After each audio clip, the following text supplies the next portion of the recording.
ఆదివారం ఆరాధనలు కూడా చాలామంది మానుకొని మరీ పనులకు వెళ్ళిపోతుంటారు. ఎందుకు?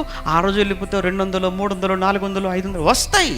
కానీ ఇక్కడ నువ్వు దేవుణ్ణి సంఘంతో కలిసి ఆరాధించే ఒక అవకాశం నీకు వస్తే, వారంలో ఒక రోజు దీన్ని కూడా నువ్వు వద్దనుకొని, దీన్ని కూడా కాదనుకొని 500 కోసం వెళ్ళిపోయావంటే నీకు 500 ఎక్కువ, దేవుడు ఎక్కువ అంటే నీకు 500 ఎక్కువ అయిపోయాయి. ఇక నీకు దేవుడు ఏమర్థం అవుతాడు? నువ్వు పనికి వెళితే వచ్చే 500 రూపాయల కొరకు దేవుణ్ణి ఆరాధన వదులుకొని వెళ్ళిపోయావు అంటే, ఆరాధన కంటే నీకు ఆ ధనం ఎక్కువైపోయిందా? అంటే దేవుడు అంటే ఒక 500 రూపాయలు కూడా ఏంటి అంత విలువ కూడా చేయడా? అలాని ఏం సుఖం ఉంది జీవితంలో?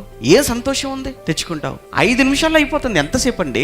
సంపాదించుకోవడానికి రోజులు కావాలి, నెలలు కావాలి, కానీ ఖర్చు పెట్టడానికి ఎంతసేపు, అవి పోగొట్టుకోవడానికి ఎంతసేపు కావాలి? దేవుడు నీకు మంచి ఆరోగ్యాన్ని ఇచ్చి ఆయుష్ని ఇచ్చినందుకు నువ్వు ఆయనకి చెల్లించే కృతజ్ఞత, అదే ఆరాధన.